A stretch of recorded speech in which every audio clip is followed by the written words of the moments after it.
When my wife died, her wealthy boss reached out to me personally. Conrad, he said, I've come across something. Get to my office immediately. Then he lowered his voice. Don't breathe a word of this to your son or his wife. Your life may be at risk. I made my way there, and the moment I saw who was waiting at that door, everything in me went still. The cold hit me all the way to my bones. My wife hadn't simply passed. She'd been taken. What I discovered inside that office changed everything, but first you have to know how the day we buried her became the day my own son turned against me. I'm Conrad Pruitt, and I'm 72 years old. Welcome back to Honor Revenge Stories. I'm glad you're here with me today. Before we get into it, I'd love to hear from you in the comments. When you sit down with a story like this one, what are you hoping to carry away with you when it's over? Drop it down below. I read every single one. Now, a quick note before we begin, some elements of today's story have been shaped for the purpose of dramatic storytelling, and any resemblance to specific real people or events is purely coincidental. What matters is the truth at the heart of it. 40 years I spent running logistics in a warehouse, and before that, I carried a rifle for this country. I know how to read a room. I know when trouble is gathering on the horizon. But nothing I had ever seen prepared me for what walked through the doors of Greater Zion Baptist Church on that sweltering Tuesday morning. I sat in the front pew, eyes fixed on the mahogany casket that held Nadette. My Nadette. 45 years we had been married. She was a small woman, hands worn rough from a lifetime of work, but a heart big enough to hold the whole world. For 30 years she had served as head housekeeper and personal assistant to Harlan Covington, a man with more wealth than any person could rightly spend, who trusted exactly one soul with the running of his life. That soul was my wife. The organ played soft and low, the sound settling deep in my chest. Neighbors filled the pew's choir members, even a few of Mr. Covington's household staff. Every voice was hushed respectful. Every voice but two, and those two belonged to the people who should have been seated right beside me. My son Damon and his wife Lacey arrived not 5 minutes late, not 10, 40 minutes late. The service had already started when the heavy oak doors at the rear of the sanctuary crashed open. I didn't turn around. I didn't need to. The sharp crack of high heels against stone rang through the church like gunshots fired in a library. Heads swiveled. I felt the whole congregation pull in a breath. I kept my gaze on the flowers resting atop Nadette's casket. White gardenias, her favorite. I smelled them before I laid eyes on them, a thick, suffocating cloud of expensive perfume, the kind that reeks of desperation and money trailing behind them, along with the stale odor of cigarettes. Damon slid into the pew beside me, wearing a bright cream-colored suit that belonged at a nightclub, not at his mother's funeral. He didn't touch my shoulder, didn't squeeze my hand, didn't spare a glance at the casket. He pulled out his phone. The screen blazed in the dim light of the church, casting his face in a cold glow. He was texting. His thumbs hammered away, and his jaw was clenched tight. I looked sideways at him. Sweat stood out on his forehead. Not the sweat of grief. The cold sweat of a man who knows he's been caught in something. Lacey wedged herself in beside him. She was a woman from a middle-class suburb who carried herself like she'd been born in a penthouse. Oversized dark sunglasses inside the church. A dress that was too short and too tight for any occasion, let alone this one. She fanned herself with the funeral program surveying the room with barely disguised contempt. "This place is a sauna," she whispered loud enough for the choir to catch every word. "Did they not have money for AC?" "Shh," Damon hissed, but the phone never left his hand. I tightened my grip on my cane, a sturdy piece of cherry wood I had carved myself. My knuckles went white. Every part of me wanted to tell them to get out. To demand they show some decency for the woman who had paid for Damon's college, who had paid for their wedding, who had pulled them back from the edge more times than I could count. But I said nothing. I was a man of discipline. I would not tear apart Nadette's homegoing. When the service ended, we moved to the fellowship hall for the repast. The church ladies had laid out all the food Nadette loved: fried catfish, black-eyed peas, sweet potato casserole, and cornbread. That smell was a comfort to everyone in that room. Everyone but Lacey. She stood against the wall holding a paper plate between two fingers, like it was something she'd found in a gutter. I watched her from my corner seat. She leaned close to Damon, and what she didn't know was that my hearing aids were tuned up high. People see an old man and assume he's deaf. I hear everything. "I cannot believe we are expected to eat this grease," Lacey hissed. My stomach is turning just looking at it. And these people, this whole thing is so cheap. Where did all her money go? Damon, you said she had savings. She spent it on pills, Damon muttered, mouth working around food he hadn't bothered to bless. Well, Lacey said, and she let out a small, cruel little laugh. At least that expense is behind us now. That's $500 a month back in our pockets. My heart stopped cold. Then it restarted slow, heavy thundering with a rage I had not felt in years. My wife wasn't an hour in the ground, and these two were counting the money they'd save on her heart medication. I stared down at my hands. They were shaking not from age, from the effort of holding myself back. The room slowly emptied. Neighbors came to press my hand, offer their condolences. I nodded and thanked each one, but my eyes tracked Damon the whole time. He was pacing near the exit, checking his watch every 30 seconds. When the last guest cleared out, he crossed the room to where I sat. No, how are you holding up, Dad? No offer of a ride home. He planted himself in front of me and blocked the light. Dad, he said, voice flat as a slab. Where is the key to Mom's safe? I looked up at him slowly, took in the bags beneath his eyes, the muscle jumping in his cheek. This was my boy, the boy I taught to bait a hook, the boy Nadette had rocked to sleep in her arms. Now he was looking at me like I was an ATM that had eaten his card. What did you say? My voice came out rough. The safe key, Damon repeated louder. Lacey says Mom had a life insurance policy. We need to get into the paperwork. We are entitled to 50% as next of kin. Lacey stepped up alongside him and crossed her arms. We need to begin the probate process right away. Conrad funerals cost money, and we have bills coming due. We know Nadette kept cash in the house. I got to my feet. It took a moment. My knees were stiff. I leaned into my cane and looked them both square in the eye. I stand 6 feet 2 inches. Even stooped with age, I had height on Lacey. Your mother is not even cold yet, I said, keeping my voice low and even. And you are here asking about money. This isn't about money, it's about asset management, Damon shot back. Don't make this difficult, Dad. We know you never handled the finances. You worked in a warehouse. Mom took care of everything. We are trying to help. Help! I let out a short, hard sound. You are here to pick the bones clean. There is nothing for you, Damon, not today. Damon moved closer right into my space. His eyes had gone wild. Listen to me, old man. You have no idea what is bearing down on us. This household is in serious trouble. We are in trouble. If we don't get that money before the end of the week, things will go very bad for everyone. What kind of bad? I asked. The kind where you end up on the street, he said. Now give me that key or I will tear this house apart until I find it myself. He reached for my pocket. I slapped his hand away faster than either of us expected. Get out of my face, I growled. Lacey gasped. You are senile, she shrieked. You are losing your mind. We should have you committed for your own protection. We'll deal with that later. Damon said, his voice dropping to something cold and quiet. Dad, you have until tonight. If I don't have that key, I'm calling a social worker. I'll tell them you cannot live alone. I will sell this house right out from under you. He turned and walked out. Lacey hit me with one final look of pure contempt, then followed her heels, tapping away down the hall like a clock counting down. I stood alone in the fellowship hall. The silence pressed in on all sides. My son was desperate. I had looked into the eyes of junkies and gamblers in my time. This was the same thing. He wasn't just greedy, he was frightened. Then my phone vibrated in my breast pocket. I pulled it out, hands trembling badly enough that I nearly dropped it. The screen was cracked, but the name on it was perfectly clear. Mr. Harlan Covington, Nadette's employer. The billionaire who had not stepped off his estate in 5 years. Why was he calling me? I picked up. Conrad. His voice was nothing like the smooth, commanding tone I remembered. It was ragged, breathless. Mr. Covington, I began. Listen to me, Conrad. He cut right through me.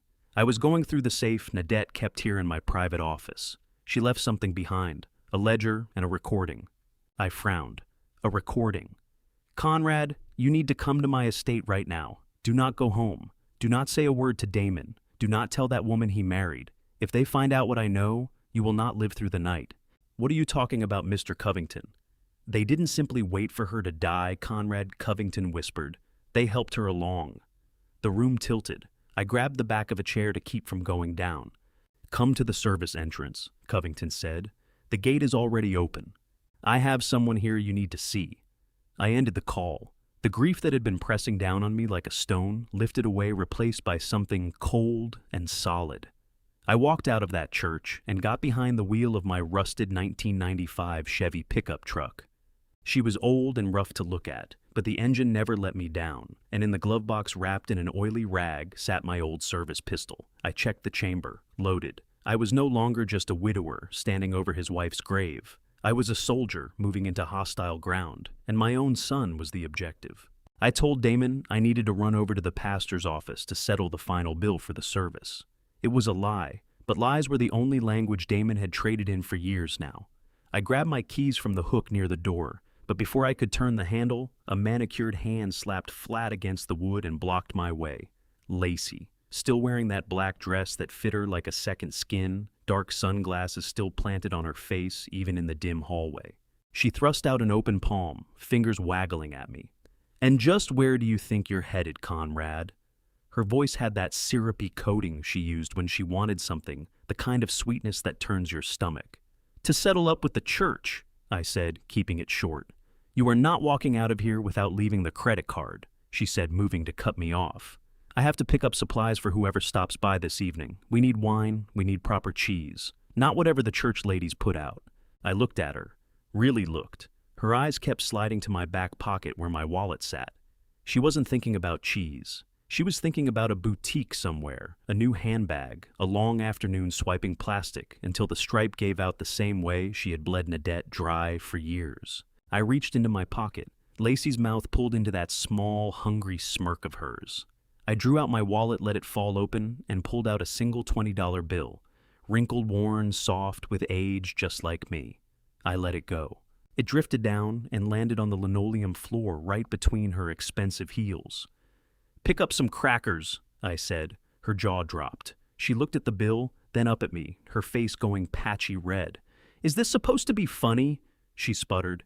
"Do you have any idea who I am?" "I know exactly who you are," I said, and I stepped toward her. She flinched back.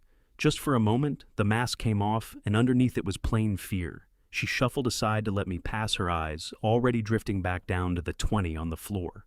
She would pick it up. I had no doubt. The second that door closed behind me, she would pick it up, because greed has never had a shred of pride. I pushed out into the thick afternoon heat and climbed into the Chevy. The door groaned shut with a sound like a long sigh. The cab smelled of worn canvas and motor oil. It was my sanctuary. The engine caught with a cough and a shudder, then steadied itself into a reliable rumble. This truck was a lot like me, beat up on the outside, but it never quit. I backed away from the curb and left my son and his wife to fight over whatever they could find inside my house. As the neighborhood slid by the windows, the houses started going soft at the edges. I wasn't just driving across town. I was driving back through time. My mind went to Nadette. 30 years she had walked out our front door before the sun came up and didn't come back until after dark. She rode the bus north to the gated side of the city where the driveways alone stretched longer than our whole block. She scrubbed floors. She polished silver. She kept order in lives that belonged to other people. To the world, she was a housekeeper, a servant, someone you look through. But Nadette saw everything. She knew where every skeleton was stored because she was the one cleaning the closets they were buried in. I tightened my grip on the wheel until my knuckles popped. Damon thought I was just a worn-out old man who spent his life shifting boxes in a warehouse. He had forgotten what came before the warehouse.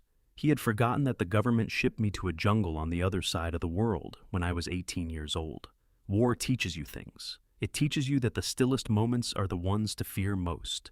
It teaches you to read movement in tall grass where there shouldn't be any. It teaches you that a smiling man is usually hiding something sharp at his back. I had been watching Damon and Lacey for months, the new watch on Damon's wrist that cost more than my truck, the way Lacey stopped leaving receipts out on the counter, the way Nadette had gone quiet in those final weeks, her eyes jumping to the phone every time it rang. I had been trained half a century ago to recognize an ambush. It never crossed my mind that the threat would be sleeping in my guest bedroom. I merged onto the highway, the old Chevy shaking beneath me. My eyes went to the mirrors every few seconds. Some habits you never shake. Nobody was behind me. Damon was too busy tearing apart the house looking for that safe key to notice I'd slipped out. I took the Germantown exit, The air shifted the moment I did. Freshly cut grass and old money. The fences climbed higher. The gates got heavier and more elaborate as I moved deeper in.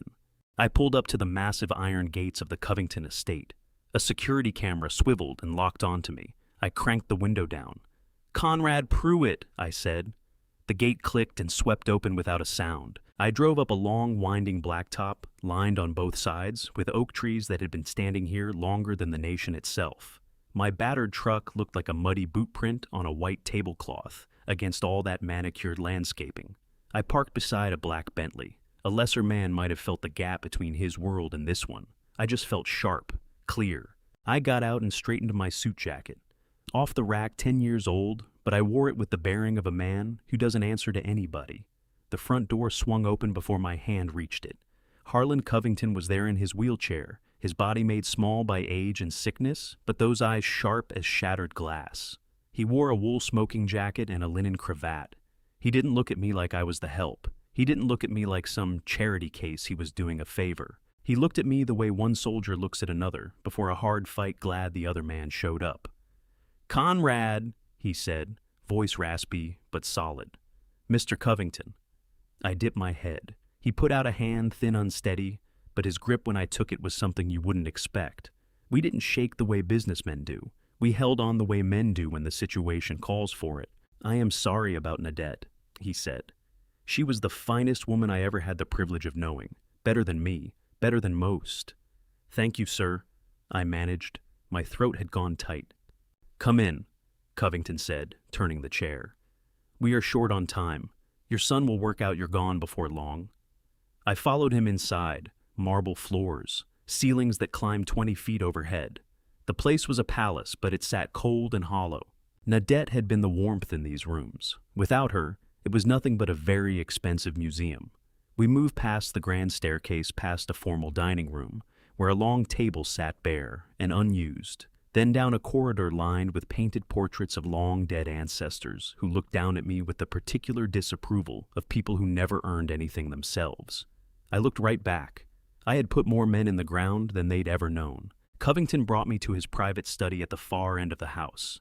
I had never set foot in it before, floor-to-ceiling shelves packed with leather-bound books. The air carried cedar and brandy.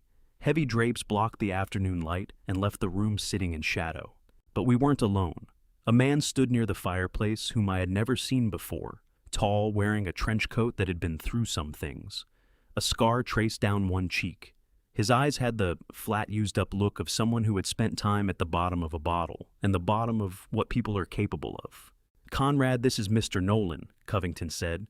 "He is a private investigator. Nadette hired him 2 months ago." Something dropped in my chest. Nadette had hired a P.I. Why? Nolan gave me a single nod, no smile.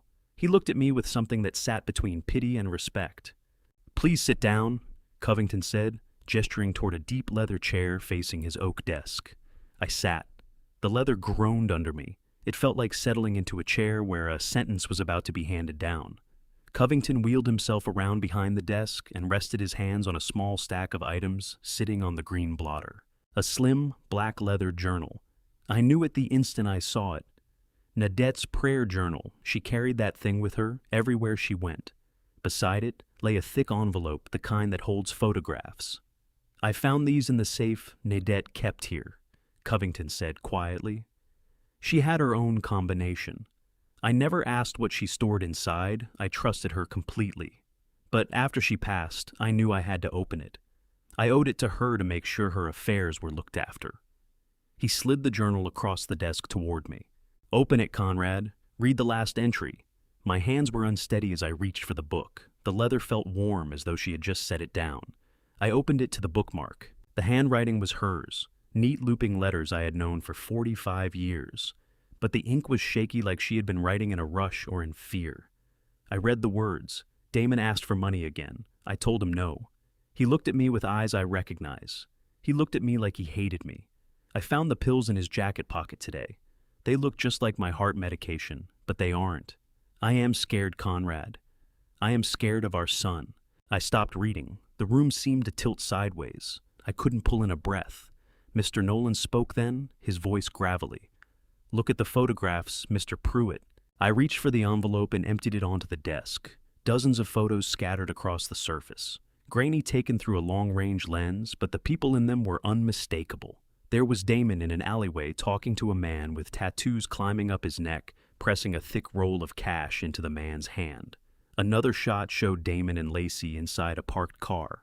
Lacey was laughing, holding up a champagne bottle, but the last photograph hit me like something solid swung at my chest. It was taken through the kitchen window of my own home, 3 nights ago. The timestamp read 2:14 a.m. In the frame, Damon stood at the counter. He was holding 2 orange prescription bottles. One was Nadette's heart medication. The other had no label. He was pouring pills from one into the other, and he was smiling. I stared at that image. My son, my flesh and blood, the boy I had carried on my shoulders, the boy I had taught to tie his shoes. He was making the switch. "He killed her," I whispered. The words scraped out of me like gravel dragged across concrete. "He killed his own mother." Covington leaned forward, his expression hard and still. "He did not simply kill her, Conrad. He executed her. And now he is coming for you." "Why?" I looked up, eyes burning but dry. "Why would he do this?" Covington pointed back to the journal. "Turn the page, Conrad. Look at what she kept hidden from you, from everyone." I turned the page. Pasted inside was a bank statement. The balance wasn't a few $1,000s. It wasn't even $100,000. It was $3 million. My Nadette, the housekeeper, the woman who clipped coupons and darned my socks, she was a millionaire, and Damon had known. The full weight of it landed on me like a freight train. He didn't do this out of hatred. He did it out of greed. He killed her for a payday. I shoved back from the desk and stood up. The chair crashed to the floor behind me. "I am going to kill him!" The words tore out of me. My hand went to the small of my back where the pistol pressed against my spine. "I am going back there right now and putting a bullet in his head." "No!" Covington's voice cracked like a whip. I stopped. My hand stayed on the gun chest, heaving. "If you do that, you go to prison and he wins," Nolan said, moving toward me with both hands raised. "You'll rot in a cell while Lacey spends that money on holidays and jewelry. Is that what Nadette would want?" I looked down at the photo of my son, the monster wearing my son's face. "Then what do I do?" My voice broke on the last word. "We trap him," Covington said. His eyes were cold and clear as riverstone. "We make him confess. We make him the instrument of his own destruction. But to do that, you have to go back."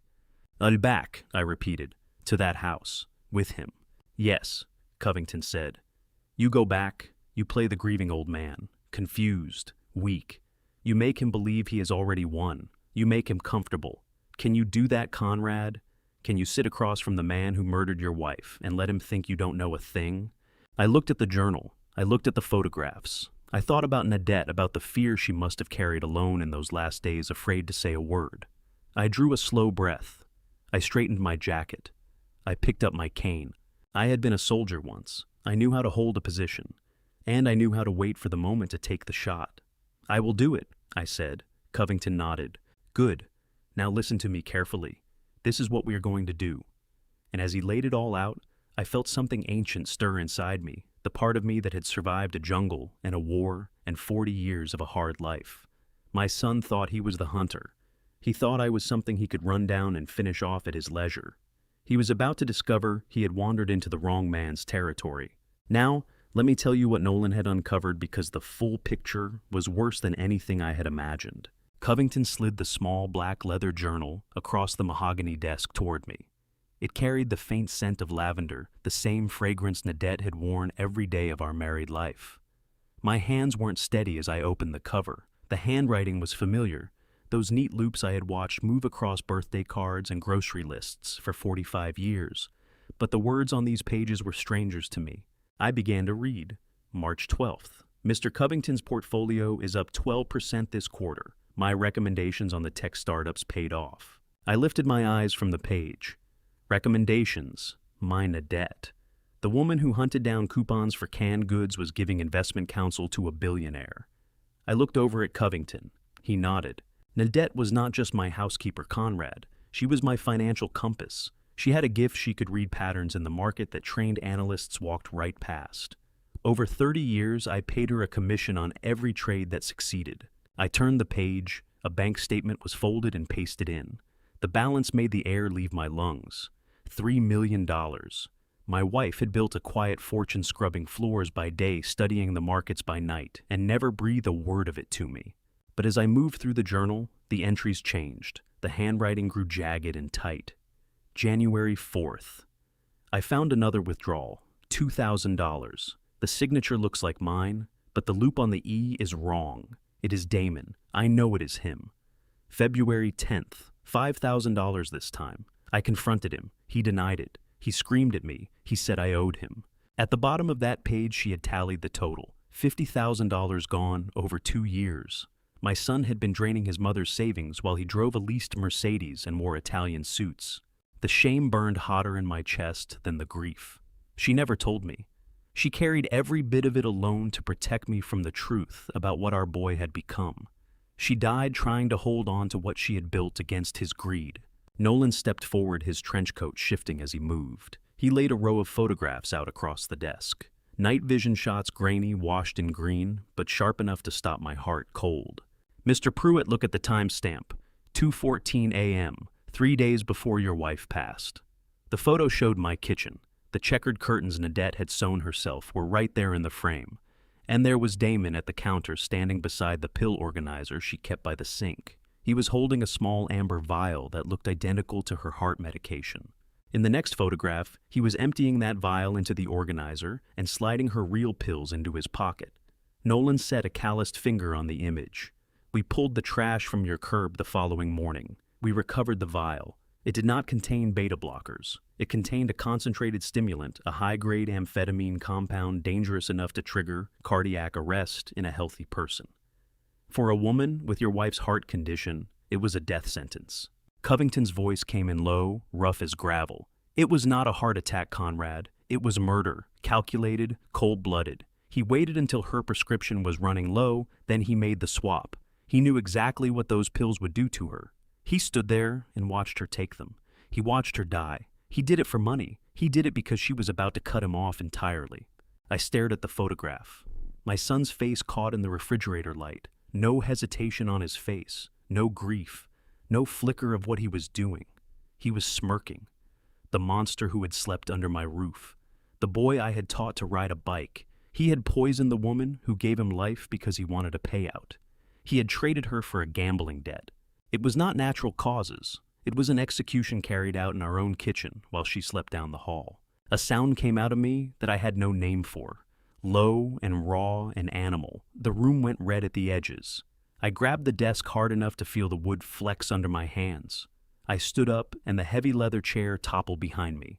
I could feel the service pistol out there in the glove box of my truck as though it were already in my hand. It was calling. I needed the weight of it. I needed to make him feel what she must have felt. I am going to kill him.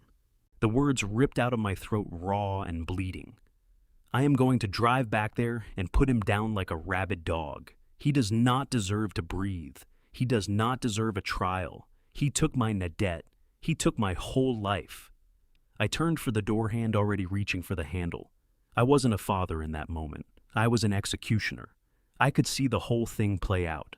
The door kicked open, the look on Lacey's face, the final verdict delivered in lead. Justice. Immediate and permanent. My blood was screaming for it. Stop.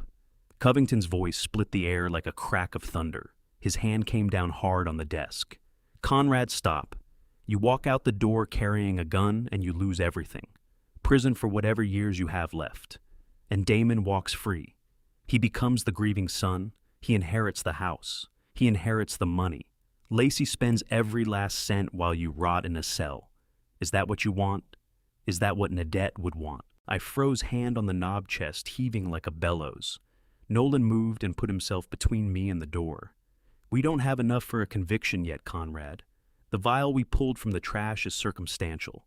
The photographs show him handling the pills, but not what was in them. Any defense attorney worth his fee would shred it. We need more. We need him to say it out loud. We need a confession. Covington wheeled himself closer, his eyes locked on mine and burning. You have to go back there. You have to walk into the house and look at the man who murdered your wife, and you have to smile. Play the part, Conrad. Be the grieving, bewildered old man they already believe you are. Let them think they've won. Let them settle in and get comfortable, because the moment they get comfortable, they start making mistakes. And when they slip, we will be right there. He paused. Can you do that? Can you be a soldier one last time? Asked. I drove home in the old Chevy, and my hands on the steering wheel felt like they belonged to someone else, cold remote separate from my body. The engine kept its low, steady hum, the sound that usually settled me. Today it rang in my ears like a funeral dirge. I caught my own reflection in the rearview mirror, not to check traffic, but because Covington had told me to play a part and I needed to know if I could. I tried to soften my face. I tried to cultivate a look of weakness and senility. What I saw staring back at me was something carved from stone. The lines around my mouth were cut deep by a rage so concentrated it had its own taste battery acid and copper. I had to let my shoulders fall. I had to dim the light behind my eyes. I had to bury the soldier who wanted to close his hands around an enemy's throat and bring back the grieving father who had lost his way. It was the hardest thing I had ever been asked to do. Harder than boot camp. Harder than the war itself. Because the enemy this time wasn't a stranger crouched in the tree line across a jungle clearing. The enemy was the boy I had taught to catch a ball, the man who had sat at my dinner table eating my food, and all the while been planning my wife's death. Every mile marker I passed felt like another step closer to the mouth of hell. Bile kept pushing up into my throat. The sheer physical revulsion of having to face him was nearly enough to stop me. I wanted to haul the wheel around. I wanted to drive until the tank hit empty. But I couldn't. Nadette needed me to finish this. Justice needed me to hold. I pulled into the driveway and cut the engine. I sat there a moment, breathing, gathering what I needed to walk into a house that was no longer a home. I stepped onto the porch and found the front door already ajar.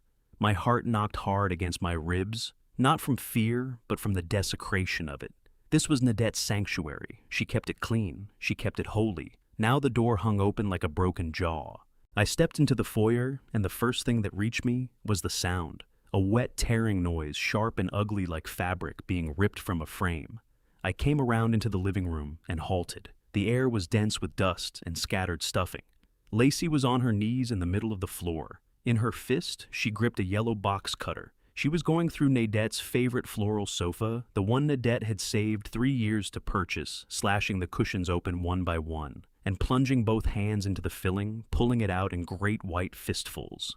She looked feral. Her hair was loose and wild, her dress dragged through the dust, and she was muttering to herself in a tight, low voice. "Where is it? Where is the cash?" She never looked up. She shoved a cushion aside and drove the blade into the back of the sofa with a violent hiss of tearing fabric. The floor was covered with papers, books yanked from shelves, broken knickknacks. A tornado had moved through my living room. Then from down the hall came a different sound, a high-pitched mechanical whine, a drill. My stomach dropped straight through the floor. The master bedroom. Our bedroom. I moved down the hallway, my cane tapping quietly against the hardwood. The pictures on the walls were all knocked crooked. Our wedding photograph lay face up on the floor, the glass cracked right across Nadette's smiling face. I stepped over it carefully, making sure not to crush her image underfoot. The whining grew louder as I moved, grinding against the inside of my skull. I pushed open the bedroom door. The room was unrecognizable. Every dresser drawer had been yanked out and dumped across the bed. Nadette's Sunday dresses, her nightgowns, everything she had folded and kept with care, was trampled underfoot. And there in the far corner was Damon, sweating through that cream-colored suit, both hands braced on a heavy-duty power drill that he was pressing with everything he had against the small wall safe Nadette had kept hidden behind the painting of the Good Shepherd. The painting had been ripped down and thrown into the corner. Damon's face was twisted jaw, set hard, pure greed written in every line of it. He leaned his weight into the drill, the bit shrieking against the metal lock, smoke rising from the friction and filling the room with the smell of scorched steel. He wasn't looking for documents. He wasn't looking for keepsakes. He was looking for the payout he had decided he was owed. I needed to stop him before he got through that safe, and I needed to do it without tipping my hand. I let my body go slack. I let my knees soften underneath me. I loosened my fingers around my cherry wood cane and let it drop. It hit the hardwood with a sharp crack that cut right through the noise of the drill. Damon flinched. The bit skidded sideways across the safe door and gouged a pale streak in the wall. He spun around, wild-eyed, chest-heaving eyes, red-rimmed and frantic. For a half second, he didn't see his father. He saw an intruder, an obstacle. Then recognition came, but it brought no shame. Only anger. He dropped the drill onto the pile of Nadette's clothes. He leveled a shaking finger at the open safe. "It is empty!" His voice cracked apart with hysteria. "Empty, nothing in here but dust. Where is it? Where is the money? Where are the bonds?" I let my mouth fall open a little. I stared at the safe, then back at him, wearing the blank, uncomprehending expression of a man whose world has simply stopped making sense. I sagged against the doorframe and pressed a hand to my chest as though my heart were giving out. I said nothing. I let the silence stretch. I let his panic feed on itself. He kicked the bed frame hard enough to rattle the wall. "Don't look at me like that, old man," he shouted. "You knew, didn't you?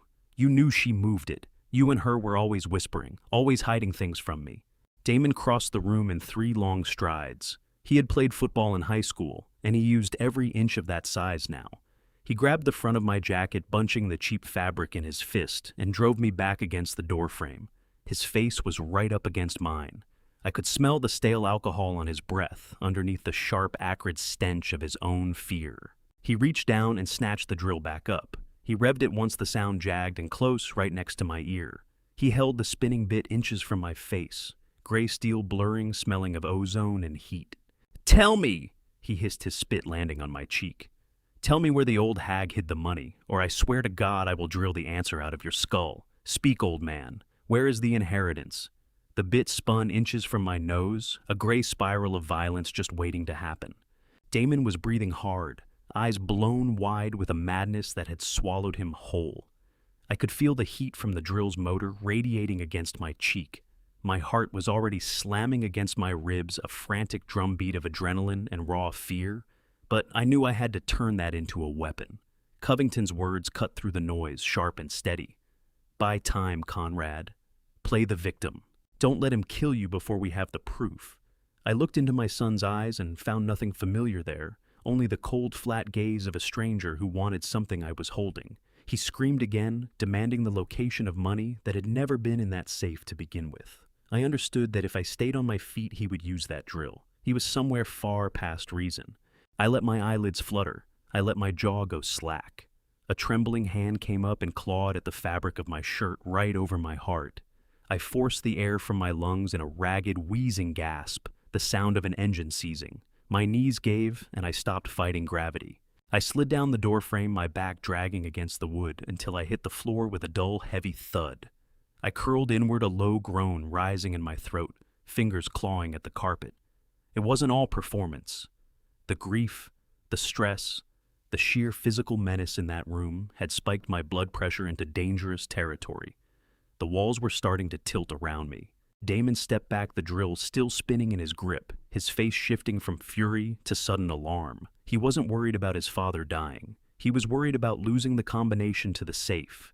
He retreated, the tool winding down with a mechanical whine, leaving a ringing quiet behind, broken only by my labored stage gasps. Lacey appeared in the doorway, her hair a wild tangle, her black funeral dress plastered in white feathers torn from what was left of the sofa. She looked at me writhing on the floor and let the box cutter drop from her hand, the same one she'd been using to gut my furniture. The color drained out of her face, but there was no concern behind it. Only math. "Don't let him die!" she shrieked, lunging forward and seizing Damon's arm in a grip that looked like it hurt. "If he goes now, we lose everything, Damon. He's the only one who knows where the assets are. If he croaks, that money disappears into the system. Think, you idiot." Damon looked down at me, then at the drill in his fist. He swore loud enough to rattle the windows and hurled the tool onto the bed, where it landed square on Nadette's Sunday hat. He dropped to his knees beside me, grabbed me by the collar with both hands, and shook me hard enough that my head snapped back and forth. "Now wake up, old man," he shouted, spit landing on my face. "You don't get to die yet, not until you tell me where the money is." He drew his hand back and slapped me hard across the face. The sting bloomed hot and sharp, but I kept my eyes half shut, concentrating on my breathing, keeping it shallow, keeping it ragged. I let my head loll sideways. I needed to give them something, a number, big enough to make them greedy, big enough to make them want to keep me breathing. I dragged my tongue across my dry lips and whispered, "The trust." Damon went still. He leaned down until his ear was nearly touching my mouth. What trust? Say it again. I wheezed, pushing the words out between gasps. The trust fund, Nadette set it up, $2 million. The lawyer, he comes next week. I let my head drop back against the floorboards, as though speaking had cost me the last of what I had. Through slit eyes, I watched Damon look up at Lacey. A slow, hungry smile spread across his face, wiping the panic clean away. $2 million, he whispered as if tasting the words. The number hung in the room like something solid. $2 million, enough to cover his gambling debts, enough to buy Lacey's silence, enough to feed their delusions for years to come. I watched the change move through my son like a current. The killer stepped back and the opportunist stepped in. He no longer saw a dying father on that floor. He saw a lottery ticket that needed to stay intact until somebody could cash it. He grabbed me under the arms and hauled me up. He was not gentle about it. He dragged me toward the bed, kicking Nadette's clothes aside, and threw me onto the mattress. My body bounced against the springs. He stood over me, chest-heaving eyes lit with something feverish. "We have to keep him alive," Lacey said, moving in tight circles around the room. "Just until next week, just until the lawyer shows up and we get him to sign it over. We can't let him talk to anyone in the meantime." Damon nodded. He reached into my jacket pocket. I stiffened but didn't fight him. He pulled out my smartphone, a new model Nadette had gotten me for my birthday so I could see photos of the grandkids. He turned it over in his hand, then looked at me. "You won't be needing this," he said. "You need rest, Dad. Plenty of rest." He dropped the phone into his own pocket, cutting off my last line to the outside world. He walked out, backward eyes pinned on me the entire time, the look of a man locking a dangerous animal in its cage. Lacey followed, throwing one last suspicious glance over her shoulder before vanishing into the hallway.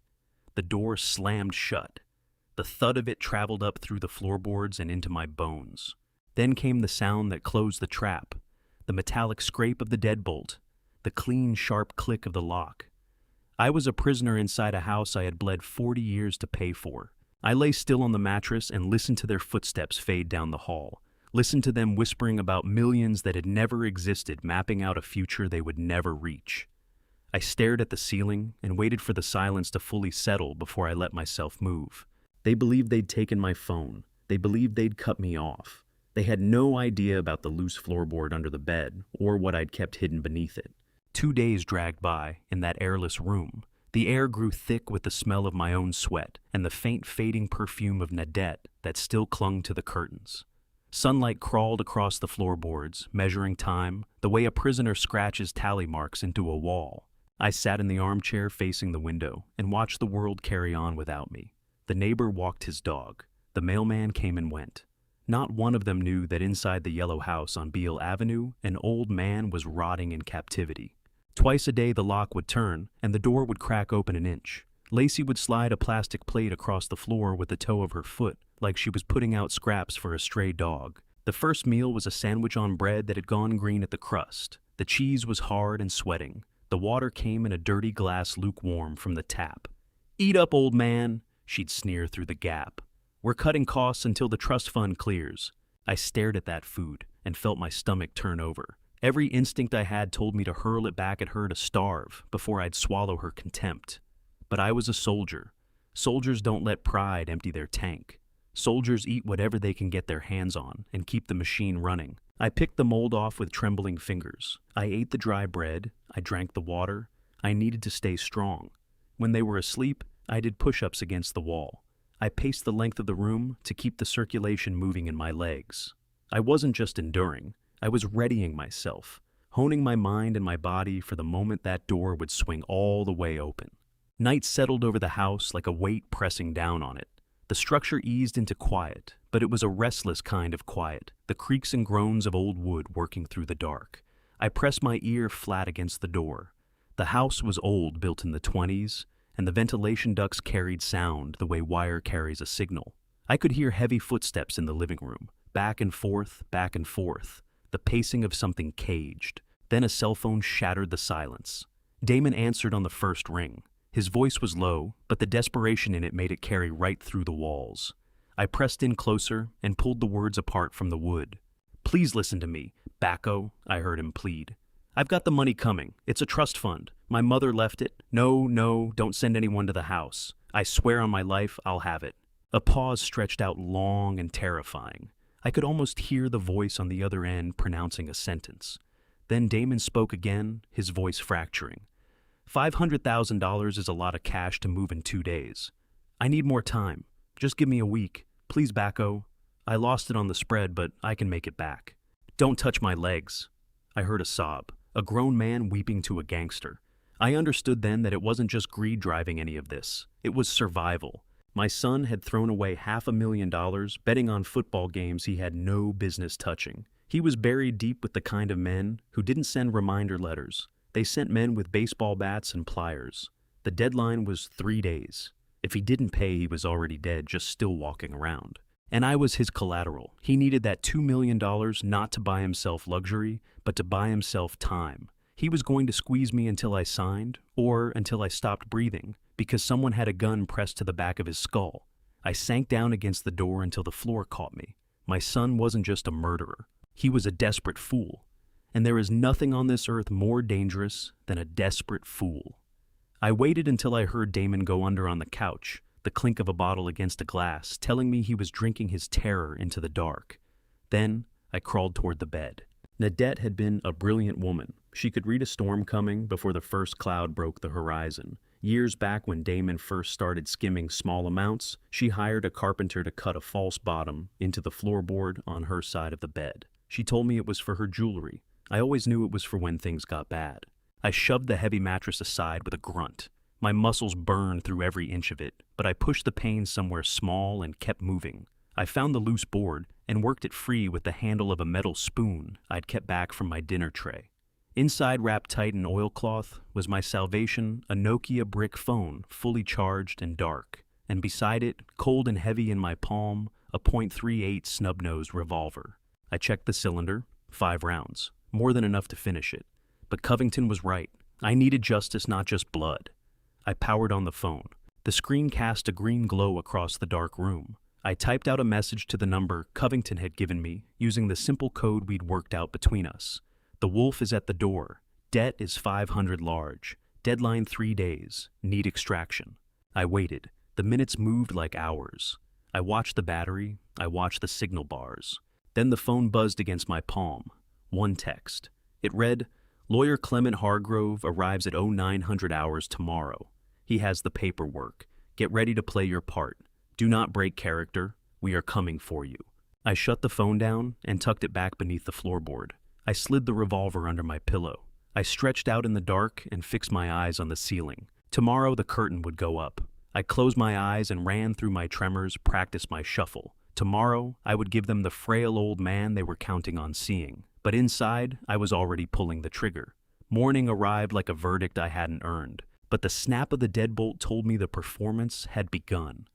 The door swung wide, and for the first time in 2 days, I wasn't met with a sneer or a shove. Lacey stood in the frame holding a steaming mug of coffee, her face stretched into a smile that looked like it cost her something. "Good morning, Dad," she chirped, her voice pitched an octave above its natural register. "We have a guest coming. You need to look presentable." She pressed the mug into my hands. It read, "World's Best Grandpa" on the side. The irony sat bitter on my tongue, but I drank the coffee. I needed the caffeine to put an edge back on my thinking. Damon materialized behind her, wearing a fresh suit and a tie cinched too tight at the throat. He looked like a man trying to sell a car that had no engine under the hood. He reached for my arm, not to hurt me this time, but to prop me up. "Easy there, old-timer," he said loud enough to carry through the walls. "Let's get you to the living room. Mr. Hargrove is here." They walked me down the hallway. Like I was fine china, they were terrified of chipping. I leaned hard into my cane, dragging my feet, playing the bewildered invalid with everything I had. In the living room sat a man who looked like he could foreclose on your house just by glancing in your direction. Clement Hargrove was not a large man, but he owned every cubic foot of that room. He wore a charcoal suit that cost more than my first house, and his eyes were black marbles behind rimless glasses. He didn't rise when I came in. He simply watched me the way a hawk watches the grass for movement below. "Mr. Pruitt," he said, his voice smooth as poured oil. "I am Clement Hargrove. I represent your late wife's estate. Please sit." Damon steered me into the armchair, the one Lacey hadn't yet gotten around to destroying. He settled beside me, perched at the very edge of the cushion, his knee bouncing so hard it trembled the floor. Lacey sat on the arm of his chair, arranging herself into the devoted daughter-in-law. We looked like a perfect family portrait if you didn't smell the desperation underneath or think about the revolver tucked beneath my mattress. Hargrove opened a leather briefcase and drew out a thick document bound in blue paper. He adjusted his glasses and let his gaze move from Damon to me. Mrs. Pruitt was a very prudent woman, he began. She established a living trust 3 years ago. The assets within that trust, including the investment portfolio and the offshore accounts, total approximately $3 million. Damon made a noise low in his throat, something between a gasp and a dying engine. His eyes went wide. $3 million. He shot a look at Lacey, and I watched the greed wash over them both, sweeping the fear clean away for just a moment. Duchess, no! Lacey lunged for the dog's collar, but Duchess was quick for something that weighed 50 pounds. She dove for the puddle of gravy and went at it with greedy, noisy enthusiasm, lapping the linoleum-clean soup powder, secret ingredient, and all in a matter of seconds. "Get away from there!" Lacey screamed, kicking at the dog. Too late. The bowl was bare. I watched the dog. Damon watched the dog. Lacey stood rigid, a roll of paper towels in her fist, eyes stretched wide. For a moment, nothing happened. Duchess looked up, licked her chops, wagged her stub of a tail, and waited for more. Then she sneezed. It started as a sneeze moved into a cough and climbed into a high-pitched wheeze. The dog's legs locked rigid. She toppled onto her side legs, churning the air, as though she were running through some dream. White and pink foam worked up through her jowls. Her eyes rolled back, showing nothing but white. Lacey dropped to her knees, screaming the dog's name. She tried to hold her, but Duchess was thrashing hard, claws raking the linoleum. 1 minute. The thrashing slowed. 2 minutes. The wheeze dropped to a gurgle. 3 minutes. The dog arched her back in one final rigid spasm and went still. The silence that followed had weight to it. Duchess lay dead on the kitchen floor, tongue lolling out among the broken pieces of the bowl. I stared at the animal. Then I raised my eyes to my son. "What happened to the dog, Damon?" I asked, my voice shaking with a fear I didn't need to manufacture. "Why did she die?" Damon stared at the dog, his color going out of him until he looked like something already in the ground. He glanced at the empty packet peeking from Lacey's apron pocket, then back at the still animal. His throat worked. "She had a cold," he whispered, barely making sound. "She was already sick. It was just a seizure, Dad. Just a cold." He lied. I knew he lied. And looking into his terrified eyes, I could see that he knew. That I knew that soup was never meant to make me sleep. It was never meant to make me cooperative. It was meant to stop my heart. The sun rose gray and sickly over the city, which matched the feeling settled deep in my gut. I had made it through the night by wedging a heavy dresser against the bedroom door and sleeping half awake, one hand beneath the pillow, fingers wrapped around the cold steel of my revolver. But morning carried its own danger. Damon hammered on my door. At 7 sharp, his voice wound tight with a forced cheerfulness that sounded like a string about to snap. "Get dressed, Dad," he called through the wood. "We have that appointment." I moved the dresser slowly, making enough noise to pass for an old man struggling with the weight of it. When I opened the door, I found him standing there, looking worse than I did. Eyes red as raw meat breath, scrubbed with mints, trying to smother the smell of last night's whiskey. He herded me out to his car, a leased luxury sedan, sitting 2 months behind on its payments. I settled into the passenger seat, cane across my knees, watching the familiar streets of my neighborhood scroll past and disappear. I expected us to swing toward the city center, toward the hospital district, where legitimate doctors kept their offices. Instead, Damon turned left toward the industrial park, toward the part of town where the streetlights had been dark for years, and plywood covered every storefront. "Where are we going, son?" I asked, letting my voice carry just the right amount of tremor. "The hospital is the other way." Damon's grip tightened on the steering wheel until the leather let out a soft creak. "We are going to a specialist, Dad," he said, eyes nailed to the road. "A private practitioner. He is the best. He will have that certificate ready in no time." I looked out at the graffiti-covered walls and the garbage piled along the curb. A specialist. Sure, the kind of specialist who handles things that respectable people don't talk about. We pulled up to a brick building that looked as though it had been condemned a decade ago. No signage, just a metal door with peeling green paint and a padlock that had been opened recently. Damon rushed me out of the car and kept glancing back over his shoulder like he half expected the devil to be tailing us. We went inside. The waiting room smelled of mildew and stale cigarette smoke trapped over years. No magazines, no receptionist. Just a fluorescent light overhead that flickered and buzzed like something dying. Then a door opened and a man stepped through. He wore a white coat, though the cuffs had gone yellow, short, balding, sweating heavily, in spite of the chill sitting in that room. I recognized him not from any honest encounter, but from the photographs Nolan had shown me. This was Doc Fenwick, a disgraced veterinarian who had lost his license for selling ketamine to local dealers. He was Damon's poker buddy. "Ah, Mr. Pruitt," Fenwick said, wiping his damp hands down the front of his coat. "Please come in. We have everything ready." I shuffled into the examination room. It was filthy. The paper on the exam table looked like it hadn't been changed in a week. No diplomas on the walls, just a calendar from a farm supply store. "Sit down," Fenwick said, waving toward the table. Damon positioned himself at the door, arms folded, blocking the only way out. I sat, the paper crackling loud beneath my weight. Fenwick crossed to a metal tray. I saw the syringe before anything else. Already filled the barrel loaded with clear liquid. Too large a dose for any honest purpose, too large for vitamins, too large for anything meant to help a man. I watched him tap the barrel and flick the air bubbles toward the tip. The liquid moved in the barrel thick and slow. "What is that?" I asked, widening my eyes in what I hoped looked like innocent fear.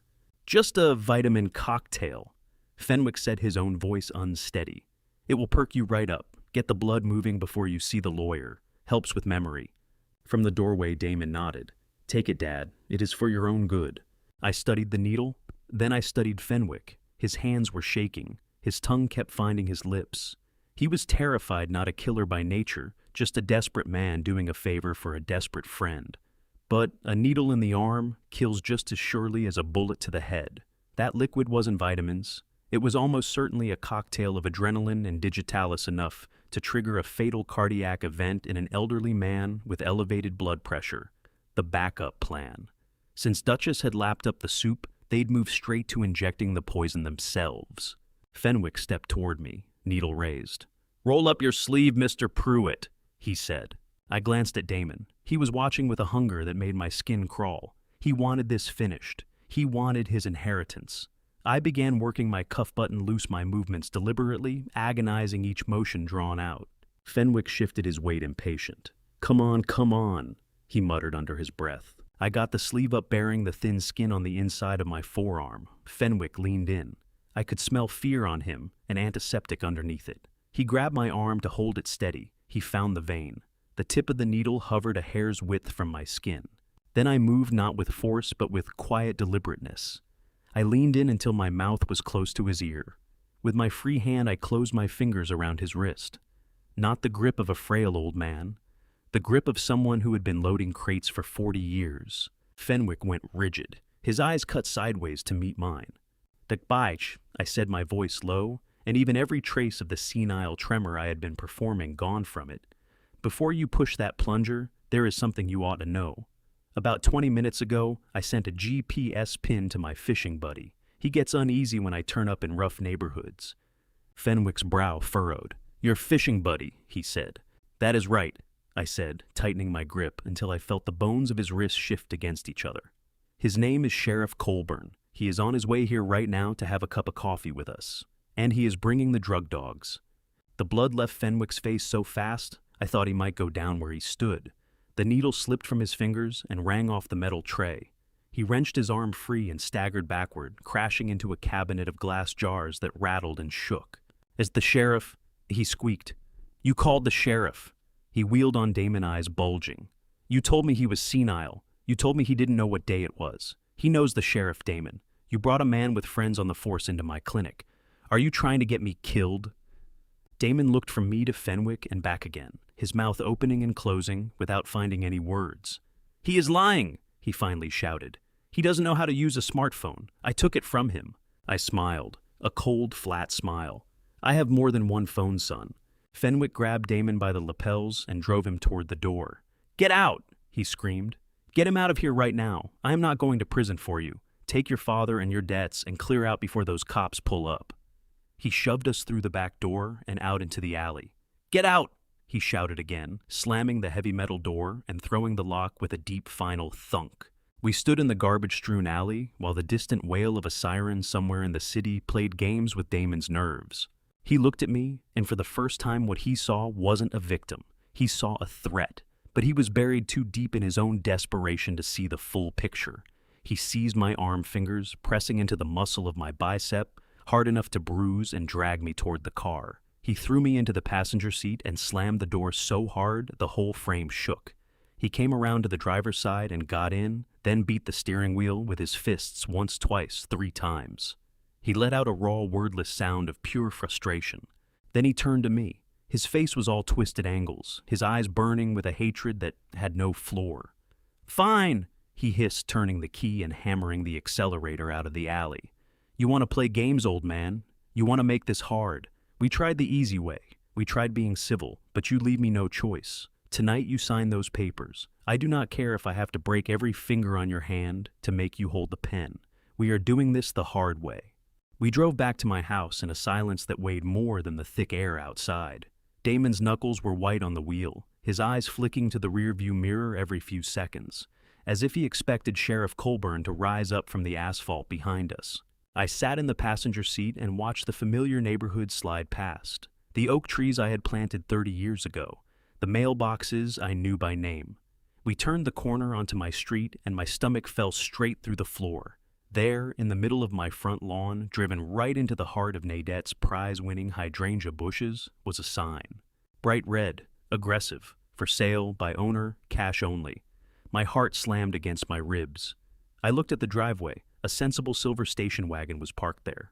On the porch stood a young white couple holding hands, tilting their heads up to study the eaves of my home. They looked hopeful. They looked innocent. And planted between them and the front door, blocking my sanctuary, was someone I didn't recognize at first glance as a real estate agent.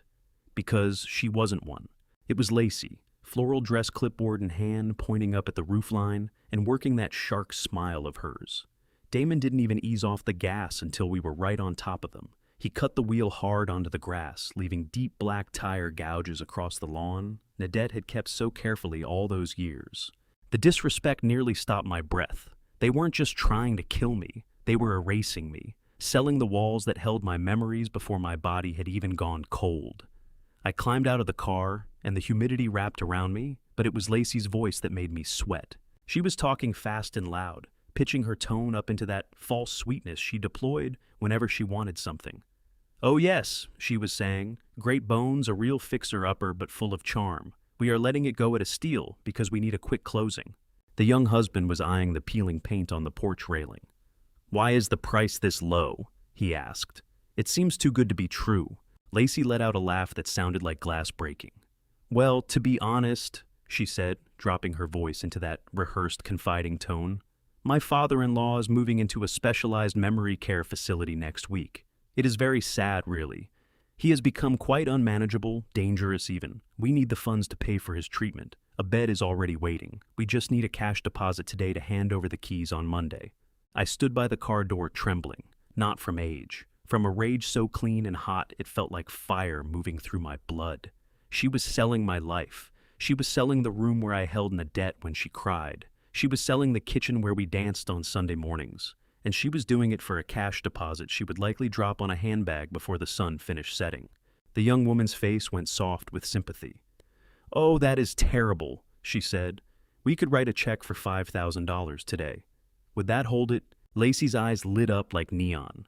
"That would be perfect," she gushed. "Just make it out to cash it, speeds up the paperwork." I buttoned my jacket. I straightened my tie. I took hold of my cane not for balance, but as something to carry the truth with. I walked across the lawn, my boots pressing into the grass my son had just torn up. Damon tried to snag my elbow, hissing at me to go inside, but I shook him off with a steadiness that caught him off guard. I walked straight up to that young couple. I did not look like a senile old man. I looked like a man who had run a warehouse floor for 40 years. I looked them square in the eye. "Do not write that check, son," I said, my voice carrying clean across the yard. The husband froze. His pen hung over the checkbook. He He looked at me, then at Lacey. "Why not?" he asked. "Because this house is not for sale," I said, my voice hard and level. "And even if it were, you would not want it. The foundation is eaten through with termites. The whole thing is held up by prayer and cheap paint. And you should know about the kitchen. My son killed the family dog in there yesterday because it had rabies. The blood is still under the fridge." I leveled my cane at Damon. "He is not grieving. He is cleaning up a crime scene." The young woman's face went the color of old ash. She looked at the house as if it had just grown teeth. She grabbed her husband's arm. "We are leaving," she whispered. He didn't argue. The checkbook went back into his pocket, and they moved fast for their station wagon. They peeled out of the driveway even harder than Damon had pulled in.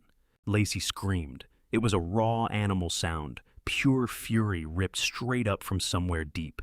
She came off that porch like something launched, her carefully arranged mask blown completely apart. "You ruined it!" she shrieked, fingers curled into claws.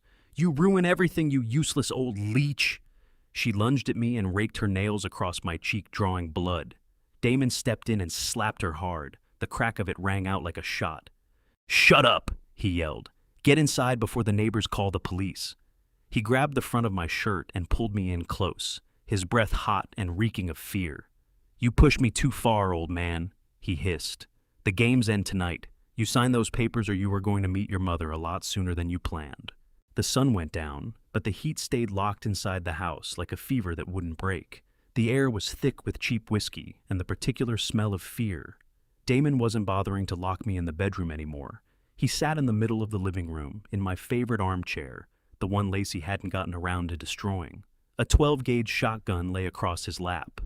Old rusted at the barrel, something he'd picked up at a pawn shop years ago for hunting trips he never took. He was cleaning it, drawing an oily rag across the stock in long, deliberate strokes. The sound of metal sliding against cloth was the only noise in the room, a slow, rhythmic whisper of violence. He didn't look at me. He stared at the walleyes, glassy and far away. He had stopped performing. The mask, the grieving son, the concerned caregiver, all of it was gone. What sat in that chair now was a man backed into a corner, a man who could see only one way forward, and it went straight through me. I sat on the edge of the bed in the darkened room down the hall, the door open just a crack enough to catch a thin sliver of hallway light. I could hear Lacey in the dining room, the sound of packing tape being torn from the roll, cut through the quiet, sharp and rhythmic. Rip smooth, rip smooth. She was packing, not clothes, not anything that carried memory. She was wrapping the silverware. She was taking down the oil paintings Nadette had collected over 30 years. She was swaddling the flat screen in bubble wrap. I could hear her muttering to herself a low, steady current of curses and calculations. She had no intention of staying to nurse any senile father-in-law. She was liquidating, getting herself ready to vanish the moment the money cleared. She would leave Damon to deal with the mess, to deal with the body. I knew her type, a survivor, a parasite who detaches the second the current host runs dry and goes looking for the next one. She didn't care about Damon. She didn't care about the debt. She just wanted her cut before the whole thing went under. Then the phone rang, not the house phone. Damon's cell sitting on the coffee table beside a half-empty bottle of bourbon. The ringtone split the silence hard and jarring. Damon didn't move on the first ring, or the second, or the third. Then he reached over his hand, not quite steady, and picked it up.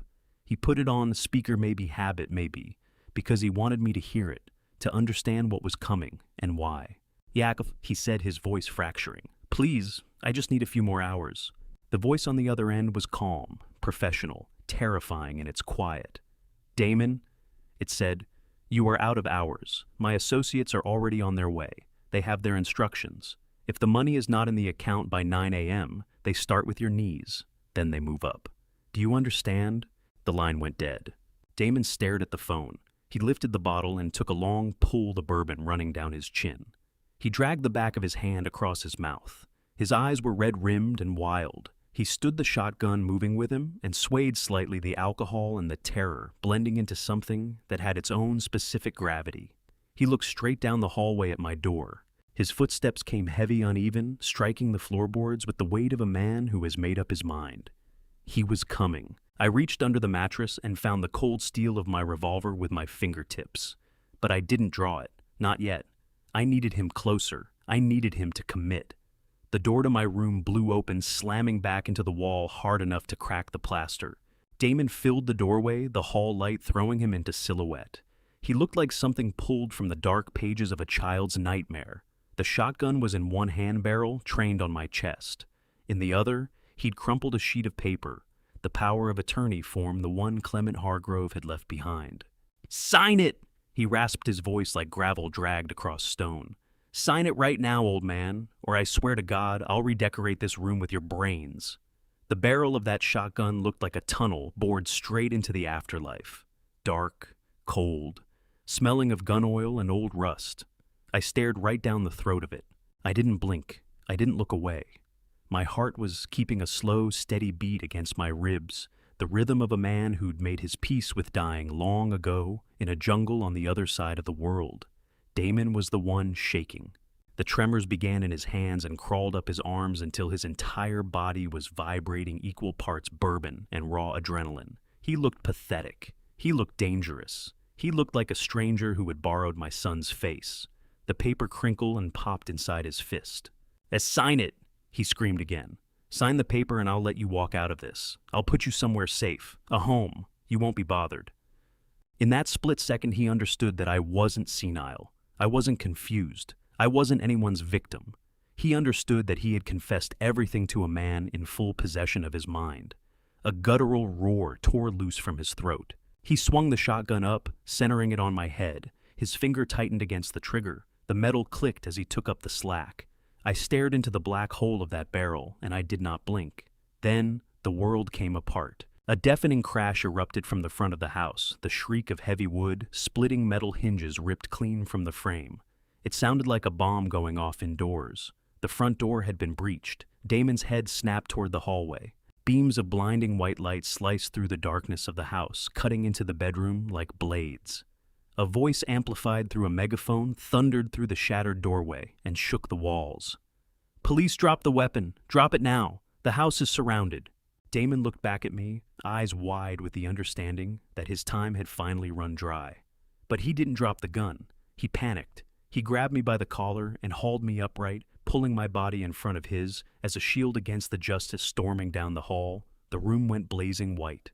And it wasn't just the hallway anymore. Beams punched through the bedroom windows, the glass shattering under the sheer force of the sound waves rolling off that megaphone. "This is the police. The house is surrounded. Drop the weapon and come out with your hands raised." The voice was enormous, godlike, rattling the floorboards and shaking the pictures on the walls. I watched dust motes spin in the shafts of light like small spirits stirred from a long rest. Damon's grip on my collar tightened until I thought the worn fabric might give way entirely. He looked around in every direction, a cornered animal who'd finally realized the cage had no exit and the hunter was already inside. The shotgun wavered in his hand, and for one suspended second I thought he might let it fall. I thought he might surrender and finish this nightmare with whatever scraps of dignity he had left. But desperation does strange things to a man. It turns fear into fury and panic into violence. He didn't drop the gun. Instead, he screamed a raw primal sound of denial that seemed to tear something in his throat. He wasn't ready to give up what he believed was his. He wasn't ready to face what he'd done. The light swallowed us both, turning the room into a brutal wash of glare and shadow, and I squinted against it, my heart hammering like a war drum behind my sternum. This was the moment. The cavalry had come through, and Covington had held to his word. But now I was standing in the line of fire with the bullet already chambered. From somewhere at the back of the house came a sudden crash and a burst of shouting. Lacey. I could see it play out without being there. The moment the first siren cut the night, she'd have snatched up whatever silver she could carry and bolted for the kitchen door, because that's what survivors do, rats off a sinking ship before the water has even found their ankles. She didn't get far. Her scream came through the noise of the sirens like a blade high-pitched, indignant, terrified. Then a voice I knew, and it wasn't any police officer. It was Harlan Covington. "Going somewhere, Mrs. Pruitt." His voice filled the gap between sirens like a thunderclap. "I believe the authorities have a few questions, something about a poisoned dog and a forged check." She was caught. Covington had positioned his private security across every exit. There was no gap, no seam, no way out. Damon heard it too. He heard his wife being run to ground. He heard his entire world caving in around him. He looked at me, and whatever was left of the human being behind those eyes had gone dark. Nothing there but black wells of panic. He wheeled me around, slamming my back into his chest, locking his forearm across my throat and cutting off my air. He drove the shotgun barrel into my temple, and the metal was hot now, heated by the fever of his grip. "Back off!" He screamed at the empty doorway, his voice fracturing apart. "I will kill him. I swear I'll kill him. Get back or I blow his head clean off." He hauled me into the hallway, using my body as a human barricade, my feet dragging across the carpet. I caught the smell of him, acrid and sour, the sweat of a cornered man. His heart battered against my back in a frantic, uneven rhythm. He was strong the way only the desperate are strong, pushing me toward the living room, toward the lights, convinced he could bargain his way clear of a murder charge. "I want a car," he shouted toward the windows. "Clear path out, or the old man dies." He'd forgotten what he was holding. He'd forgotten that before I ever managed a warehouse, before I was anyone's husband, I was a sergeant in a platoon that witnessed things no living man should have to see. He thought he had a frail old man in his grip. He thought he had a victim. He was wrong. We crossed into the blazing white light of the living room, and the full force of the glare hit Damon square in the face. He blinked, momentarily disoriented, his hold on me, slipping just a fraction as he tried to turn away from the assault of light. That was the mistake. That was the opening I'd been waiting for. I didn't think. I didn't calculate. I just moved. Muscle memory buried under 40 years of ordinary life came surging back to the surface, instant and lethal. I dropped my full weight, going heavy as iron. As he lurched forward to compensate, I drove my right elbow back with everything I had. It found his solar plexus dead center, a solid meat-on-bone impact. The air left his lungs in a wet rush. He buckled the shotgun barrel, dipping toward the floor. I spun, seizing the barrel with my left hand and his wrist with my right, and I twisted with a violent torque. A clean, sharp snap echoed out as his finger broke inside the trigger guard. He screamed. I tore the weapon free and swept his legs with a kick that would have wrecked a younger man's knee. He hit the hardwood hard, all the wind gone out of him. Damon lay there, gasping, his broken hand pressed to his chest, his face a portrait of agony and disbelief. I stood over him. The shotgun settled naturally into my hands, heavy, familiar, like something I'd never really put down. I worked the action, and a shell spiraled through the air and clattered onto the floor. I set the barrel level with his forehead. He looked up at me, and for the first time, he truly saw what was in front of him. He saw the father who had shielded him his whole life, and the soldier who could finish this in a heartbeat. My finger tightened against the trigger. The rage inside me was a roaring fire calling for blood. Then the front door blew inward in a burst of splinters, and men in tactical gear poured through it, weapons up. "Mr. Pruitt, don't shoot," a voice commanded. "Drop the weapon. Mr. Pruitt, do not do it." The fluorescent lights of the precinct hummed with a low electric whine that bored into my skull, but it was nothing against the silence on the other side of the glass. I sat in the observation room, both hands resting on my cane, watching my son through the one-way mirror. Damon was cuffed to the metal table. His right hand was splinted and wrapped in white, bandaging a stark souvenir of what had happened between us. He looked diminished in that chair. The expensive suit was creased and marked with sweat and dust. He was leaning forward, talking to the detective with a frantic, crackling energy born entirely of desperation. I could hear every word through the speaker. He admitted to the assault. He admitted to threatening me with the shotgun. He called it a breakdown. He called it a moment of grief-induced insanity. But when the detective turned the conversation to Nadette, he locked up. He shook his head in sharp, hard denial. "My mother died of a heart attack," he insisted, his voice climbing. "She was old. Her heart was already weak. I loved her. I would never have hurt her. You have nothing on me for that. Nothing." I watched him lie. I watched the boy I'd raised, the man I'd fought to protect, bend the truth until it broke. He believed he was clever enough. He figured that without a body and without a weapon, he could talk his way out from under a murder charge. He figured the threats made in that bedroom were just one man's word against another's. He didn't know about the floorboard. He didn't know that a piece of technology from a forgotten era had been capturing his every breath. The door to the interrogation room swung open, and the air in the observation booth seemed to drop 10 degrees. Clement Hargrove walked in. He didn't look like a lawyer at that moment. He looked like an executioner in a three-piece suit. No briefcase, no files. He carried only one thing, my old Nokia brick phone. Scratched, worn down, a relic from the age when a phone was a tool and nothing more. Damon looked up at him, eyes narrowing. "Who are you?" he demanded. "I want my lawyer." Hargrove didn't answer. He didn't take a seat. He crossed to the table and set the phone at the center of the metal surface. It looked wrong there, like a river stone dropped onto a dinner plate. He pressed a button. The screen lit up in dull green.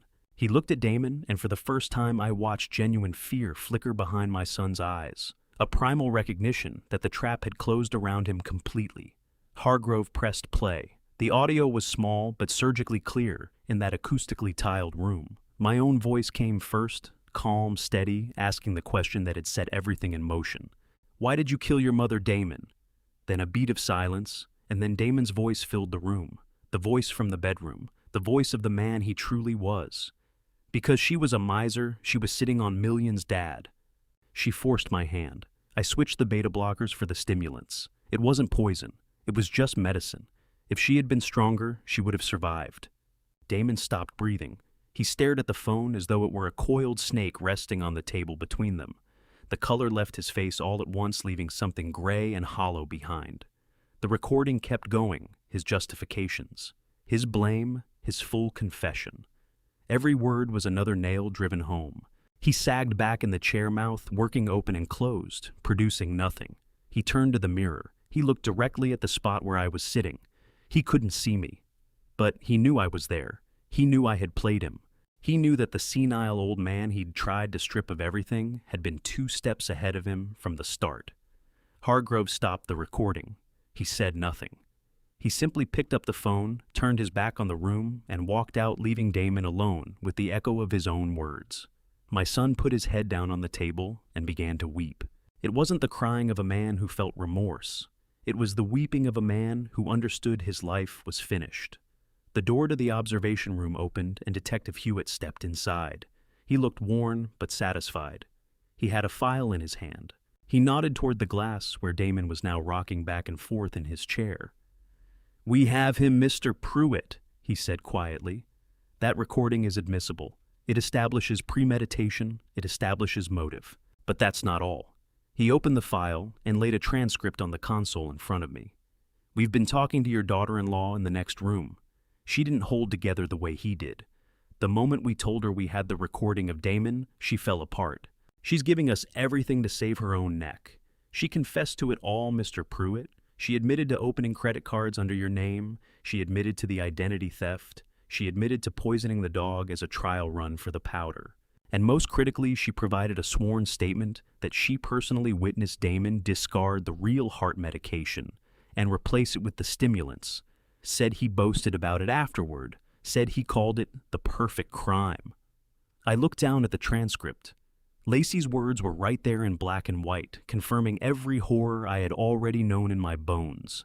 She was throwing him to the wolves in exchange for a deal. There was no loyalty between them. There was no love in that house, only greed and the instinct to survive. A heavy weight settled deep in my chest. It was the finality of it all. My family was gone. My wife had been murdered. My son was a killer. My daughter-in-law was his accomplice. I was the last one left standing in the wreckage of the Pruitt name. Detective Hewitt cleared his throat. He looked uneasy, shifting his weight. He closed the file and met my eyes directly. "There is one more thing, Mr. Pruitt," he said, his voice grave. "The recording and the testimony are strong, but to secure a first-degree murder conviction beyond any reasonable doubt, we need physical evidence. We need to prove those stimulants were in her system. We need to prove it wasn't a natural cardiac event." I knew what was coming. I had known it from the moment Covington had shown me those photographs, but hearing the words spoken aloud didn't soften them any.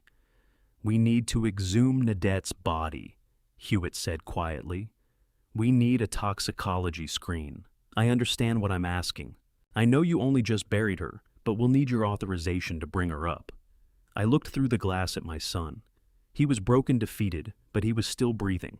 Nadette was in the cold ground because of him. She never got to say goodbye. She never got to see Paris. She died frightened and betrayed in her own kitchen. If disturbing her rest was what it took to put him away for good, then that was what had to be done. I gripped my cane. I thought of the woman who had stood beside me for 45 years. I thought of what she was owed. "Do it," I said, my voice like stone. "Dig her up, find the poison and bury him with it." Whoa. The morning they exhumed my wife, the sky was bruise-colored from horizon to horizon. I stood at the edge of the cemetery plot, leaning hard on my cane while the machinery roared around me. It was a profane sound, a backhoe tearing into the ground where I had laid her to rest barely a week before. Every bite the bucket took from the earth landed like a blow against my own body. I had spent 45 years keeping the debt safe. I walked on the street side of the sidewalk. I checked the locks every night before bed. I kept her car maintained. My whole purpose had been to protect her, and I had failed. I had let a wolf take up residence under my own roof, and now I was failing her again by disturbing the only piece she had left. I watched the metal teeth tear into the soil, and I had to shut my eyes. I felt a hand come to rest on my shoulder. It was Harlan Covington. He had his wheelchair positioned beside me, his face drawn and pale, but his eyes steady and clear. He didn't offer hollow comfort. He didn't tell me it would be all right. He just stayed there bearing witness, because he had loved her too.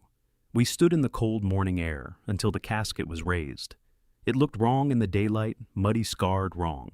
They loaded it into a white van, without any ceremony at all. I followed that van to the medical examiner's office, driving my truck with a numbness that had spread from my fingertips all the way to my heart.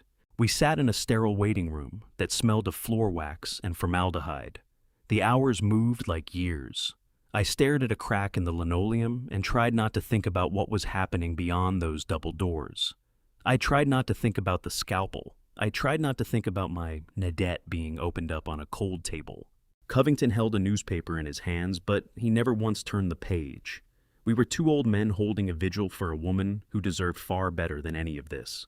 I thought about Damon sitting in a holding cell somewhere. I hoped he was cold. I hoped fear was eating him alive. I hoped he could feel the noose drawing tighter with every tick of the clock. Detective Hewitt pushed through the double doors at 2 o'clock in the afternoon. He had a clipboard pressed against his chest, and his expression was grim. He didn't look like a man delivering good news, but he looked like a man who had found the truth. He settled into the seat across from us and set a clear plastic evidence bag on the table between us. Inside was a printout of a toxicology graph, sharp red peaks spiking high against a white grid. "We have the results," Hewitt said, his voice low and measured. The medical examiner found massive concentrations of ephedrine and caffeine in her blood work, along with traces of a synthetic amphetamine typically found in diet pills from the 90s. This was not a natural heart attack, Mr. Pruitt. Her heart didn't simply fail. It was exploded. The dosage was 10 times the safe threshold for a healthy adult. For a woman in her condition, it was a death sentence within an hour of ingestion. I looked at the graph. It was just ink on paper, but it marked the exact moment my wife died. I could see it happening. I could see her taking her morning pills, trusting them to keep her alive. I could see the racing pulse, the panic, the crushing tightness spreading through her chest. I could see her reaching for the phone that Damon had likely already unplugged. Hewitt tapped the printout. "We ran a comparison against the residue found in the vial your investigator recovered from the trash. It's a match, a perfect chemical match. We also found traces of the same compound in the upholstery of your son's car. He must have spilled some while he was preparing it. It's conclusive. We have the weapon. We have the opportunity. We have the motive. And thanks to your recording, we have the confession." The numbness drained out of me. What replaced it was a cold, hard weight, the weight of something finished. This wasn't a suspicion anymore. It wasn't a nightmare I might wake from. My son had murdered my wife. He poisoned her. He stood there and watched her go. And he did it for money he owed to thugs. I felt a single tear trace its way down my cheek. Just the one. I wiped it away. I looked over at Covington. He gave a slow nod, his eyes wet too. "We got him, Conrad," he whispered. "We got the bastard." By 5 o'clock, the district attorney had filed the paperwork. The charges were read aloud in the precinct briefing room, and I heard every word. Damon Pruitt was charged with murder in the first-degree conspiracy to commit murder, elder abuse, grand larceny, fraud. The list went on, a full accounting of his sins, enough to bury him for the rest of his natural life. Lacey was charged as an accessory to murder conspiracy and fraud. The judge denied bail without hesitation. They were deemed flight risks. They were deemed dangers to the public. Both were remanded to the county jail to await trial. I watched them on the evening news, the perp walk. Damon in an orange jumpsuit that made his pale, terrified skin look worse. For a split second, he turned toward the cameras, and through the screen, he looked straight at me. The arrogance was completely gone. He looked like a child who had finally understood that the dark was real. Lacey was weeping, shielding her face with both hands. Her hair was in disarray. The designer life she had built on theft and murder was finished. They were going to spend the rest of their days inside a prison. It was justice, but it didn't bring Nadette back. It didn't warm the empty side of the bed. It just sealed the book on the ugliest chapter my life had ever produced. I sat in the station's waiting room, feeling hollowed out. The adrenaline had burned away, leaving nothing behind it. I was an old man without a wife and without a son. I was alone. Clement Hargrove walked in. He looked composed despite the length of the day. He had a thick manila envelope tucked under one arm. He sat down beside me. "Mr. Pruitt," he said quietly, "the criminal matter is now in the hands of the state, but there remains the question of the estate." I looked at him through the weariness. "I don't care about the money, Clement. Burn it. Give it away. I don't want a single dime of what killed her." Hargrove shook his head. "You need to see this." He opened the envelope and drew out a document bound in blue paper. The will we showed Damon was a draft, a decoy designed to draw him out. Nadette wrote another one, a final one. She wrote it the day she hired the investigator. She knew Conrad. She knew it might come to this. She left instructions that were only to be unsealed once the threat had been put down. He set the document in my hands. It was heavy. "Read it, Conrad. Read what she truly wanted." I opened the blue legal folder Clement Hargrove placed in my hands, and the paper inside felt weightier than a Bible. It was nothing like the cold-type text of a standard will. The first page was a handwritten letter on the creamy stationery Nadette kept in her vanity drawer for important occasions. I recognized the slant of her handwriting at once, the way she crossed her T's with a little flourish. I ran my thumb along the ink, feeling the texture of the woman I had lost. My throat closed so tight it hurt to swallow. I began to read, and it was like catching her voice in a quiet room, a whisper from the grave, equal parts comfort and grief. "My dearest Conrad," she had written. "If you are reading this, it means I am gone, and it likely means my going was not peaceful. I have kept secrets from you, my love, not because I didn't trust you, but because I wanted to protect you. I wanted you to have a simple life, a life without the weight of wealth and the predators it draws near, but I failed, Conrad. I failed because the predator was already inside our home. I have watched our son Damon change over the years. I watched him transform from a gentle boy into a man consumed by envy and appetite. I saw the way he looked at us, not with love, but with calculation. I found his gambling slips. I found the forged checks. The fruit has rotted on the vine. Conrad and I fear the rot has reached the core. I hid the money to keep him from destroying himself, but now I fear he will destroy us both to reach it. If I die under suspicious circumstances, do not trust him. Do not grieve yet. Go to Harlan Covington. He holds the key to everything. He is the only one I trust to help you weather the storm that will follow my passing. I love you, Conrad. You were my soldier in life, and I know you will be my soldier after I am gone. Fight for us. Fight for the truth." I lowered the letter. A single tear broke free and landed on the page, blurring the word soldier. She had known. She had lived in quiet terror inside her own home, watching her son become a monster, and she had faced it with a dignity that broke something open in my chest. She had prepared for her own murder because she understood Damon better than I ever had. She knew what he was capable of. I looked up at Clement Hargrove. He was watching me with a solemn steadiness, his hands folded on the table. "She was a remarkable woman, Mr. Pruitt," he said softly. "She came to me 6 months ago to draft this. She was very precise about her wishes. She wanted to make certain that no matter what unfolded, justice would be served." Hargrove turned the page to the formal legal document. "This is the last will and testament of Nadette Pruitt," he announced, his voice shifting into a professional cadence. "It supersedes all prior documents, including the draft we presented to your son. Article 1 regarding the disposition of assets to immediate family. To my son, Damon Pruitt, I leave the sum of $1 US. I stared at the page. $1. It was no oversight. It was a deliberate, measured insult. Under the law, leaving him nothing outright might have allowed him to argue he'd simply been forgotten. Leaving him $1 meant she had remembered him, she had weighed him carefully, and she had decided that was his precise worth. It was a final reckoning delivered from the grave, a declaration that she had seen him for exactly what he was. Article 2. Hargrove continued. To my daughter-in-law, Lacey Pruitt, I leave absolutely nothing. I leave her with the knowledge that her greed yielded no reward. Article 3 regarding the residuary estate. To my husband, Conrad Pruitt, I leave the entirety of my estate, real and personal. This includes the primary residence on Beale Avenue, the contents of all safety deposit boxes, the investment portfolio managed by Covington Industries, and the liquid assets held in the offshore trust, totaling $3,200,000. $3,200,000. The figure was staggering. It was a fortune that could have bought us a life of ease.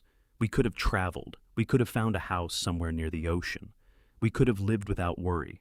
Instead, we had spent our years in a drafty house with a son who plotted our deaths because we were too careful to show our hand. The money didn't land like a blessing. It landed like blood money, like the price they had put on my wife's life. I stared at the numbers on the page, and all I could see was the vial of poison. All I could see was Damon's face as he stood by and let her die. "Mr. Pruitt," Hargrove said, drawing me back, "the assets are yours. They've already been transferred into your name. You can do whatever you wish with them. Buy a yacht. Burn every dollar. The choice is entirely yours." I stood and walked to the window of the police station. Outside, the city was going about its business. People walking dogs, driving to work, living lives that hadn't been cracked apart by betrayal. I thought about the house on Beale Avenue. I thought about the kitchen where Duchess had died. I thought about the bedroom where Damon had pressed a shotgun to my temple. I thought about the living room where Lacey had torn the sofa apart looking for hidden money. It wasn't a home anymore. It was a crime scene, a mausoleum of fear and spilled blood. I couldn't go back there. I couldn't sleep in that bed. I couldn't eat in that kitchen. The walls had soaked up every moment of hatred and terror, and no coat of paint would ever seal it in. "Sell it," I said, without turning from the glass. "And sell the house. I don't care what you get for it. Just see it gone. I never want to set foot inside that place again. Sell the furniture. Sell the car. Sell everything that carries their mark." "And the money?" Hargrove asked. "What do you want done with the $3 million?" I turned to face him. I thought about the messages that had come in during my live stream. I thought about the thousands of other elderly men and women sitting in their paid-off homes, afraid of the very children they had raised. I thought about the people who had no Harlan Covington standing in their corner. "I don't want it," I said. "I have my pension, I have my truck. That's enough for me, but I'm not going to burn it. Nadette worked too hard for every penny of it. We're going to put it to use. We're going to fight back with it. I want to start a foundation, Clement, the Nadette Pruitt Foundation. I want to retain lawyers for elderly people being preyed upon by their own families. I want to fund private investigators who can expose the greedy sons and daughters circling their parents' estates. I want to pay for safe housing for seniors who need a way out. I want every dollar of that $3,200,000 deployed to stop people like Damon."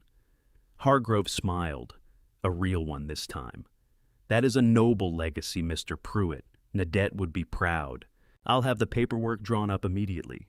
I left the station with the folder tucked under my arm. I had one last thing to do, one final loose end to put to rest, before I could call myself truly free.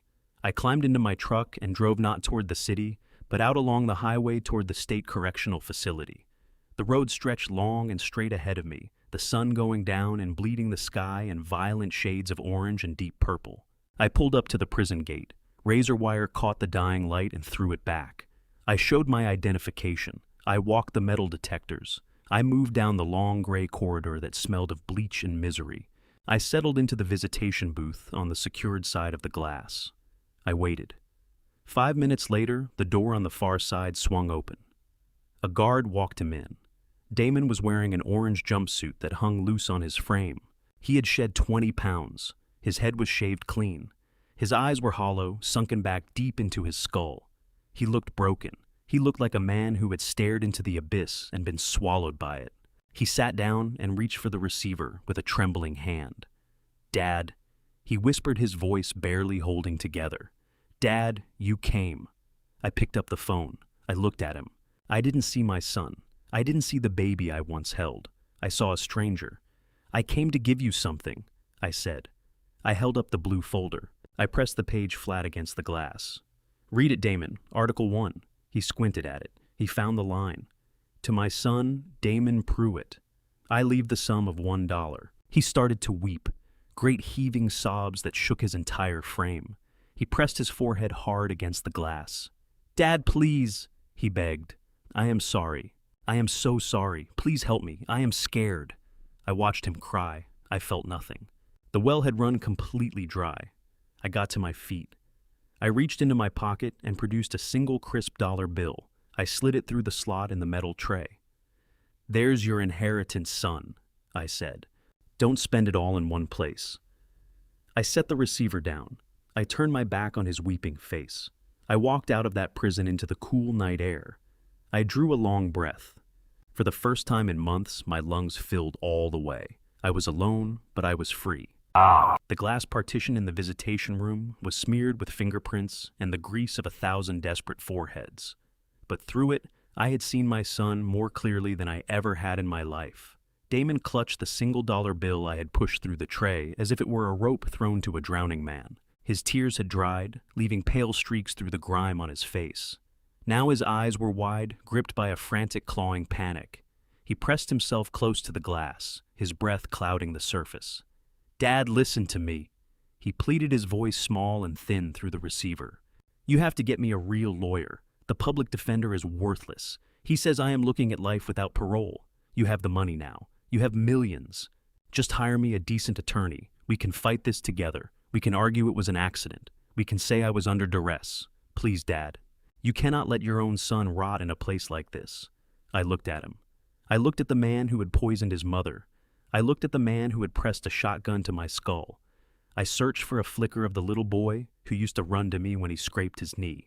I looked for the teenager I had taught to drive. I looked for the young man I had walked down the aisle. They were all gone, devoured by the creature sitting across from me. He wasn't asking for forgiveness. He was angling for a bailout. He was still working the same hustle. He still believed I was the mark.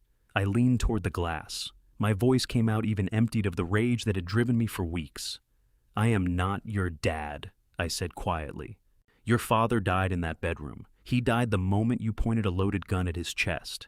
He died when you decided a gambling debt was worth more than his life. The man on this side of the glass is nothing but a witness to what you did. Damon recoiled as if I had struck him. His mouth opened and shut without producing a sound. He stared at the dollar bill in his hand, then back up at me.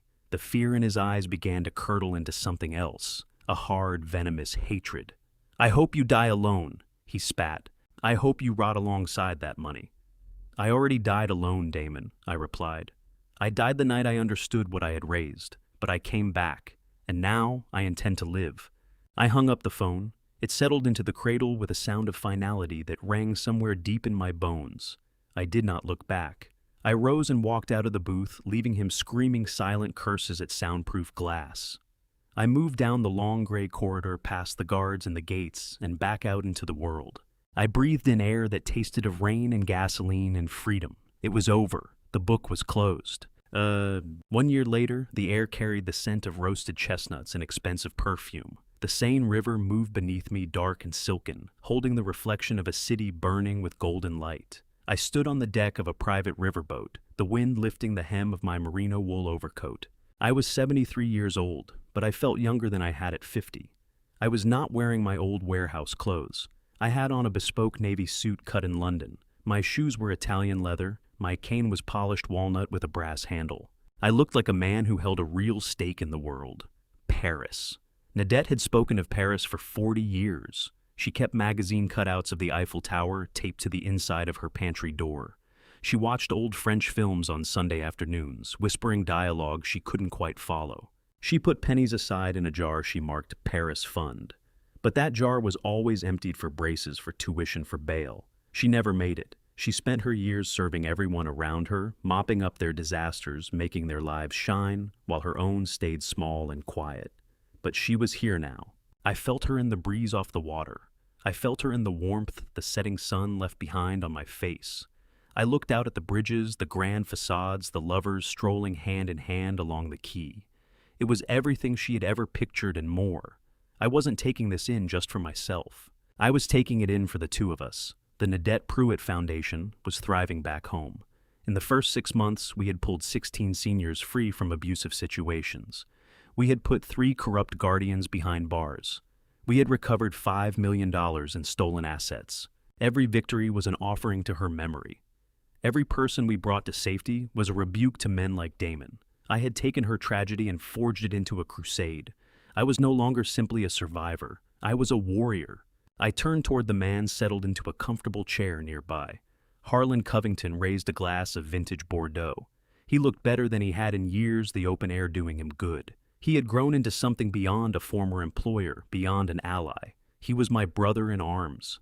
We fished together on weekends. We argued about baseball. We shared the kind of silence that belongs to men who know what peace truly costs. "Ready, Conrad?" he asked softly.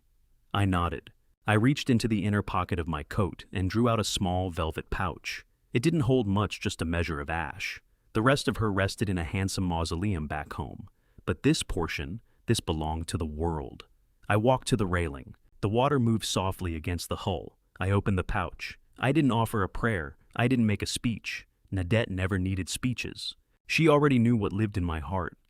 I tilted the pouch forward. The gray dust caught the breeze swirling a moment in the golden evening light before settling gently onto the surface of the river. It spread outward, carried by the current toward the sea, toward adventure, toward eternity. "Go see the world, my love," I whispered. "You earned every bit of it." I watched until the last trace disappeared into the dark water. A deep and quiet lightness moved through me. The knot of grief that had lived in my chest for an entire year finally let go. She wasn't gone. She was simply everywhere now. I turned back to Covington. He held out a glass of wine. The crystal rang softly as we touched rims. A sound of celebration, not of mourning. "To Nadette," Covington said. "To Nadette," I answered, "and to justice." We drank. The wine was rich and layered, much like the life we had lived to get here. I looked up at the sky over Paris, where the first stars were showing themselves above the city of lights. I thought of Damon in his cell, staring at a concrete wall. I thought of Lacey somewhere waiting tables, working down her fraud restitution. I thought about all of it. Then I set it down and let it go. I smiled, not the grim set of a soldier, not the hollow expression of a widower. It was the smile of a man who had moved through fire and come out the other side with his soul still whole. "We are free, Nadette," I whispered to the wind. "We are finally free." And that is where this road brought me. Standing on the deck of a boat on the Seine River, whispering goodbye to the woman I loved for 45 years.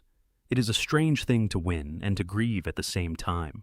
This story cost me everything I thought. I had a son, a marriage, the home where I built my life. What it gave me in return was the truth and the chance to make something worthy out of the wreckage. I believe God does not waste suffering. Nadette's courage in those final months, the ledger she kept, the letters she wrote, the plan she trusted me to carry out, taught me that love, real love, prepares you even for what it cannot prevent. Here is what I want you to take with you today. First, if something feels wrong in your own home, do not talk yourself out of it. Your instincts were earned. Second, document everything. A hidden recording, a careful letter, a ledger kept in secret. These quiet acts can outlast any lie. Third, for every adult's 50-plus man or woman sitting alone right now, wondering if anyone would notice if they disappeared, someone would notice. Build that circle before you need it. Fourth, a family. Revenge story like this one does not end in a courtroom. It ends in the choice you make about what to do with what remains. If this story moved you, leave a comment below and tell me what stayed with you. And if you know someone who needs to hear it, a parent, a neighbor, a friend living a little too quietly, share it with them. Subscribe to Honor Revenge Stories so you never miss what's coming next. Thank you for spending this time with me. Until the next story, take care of yourself and take care of each other.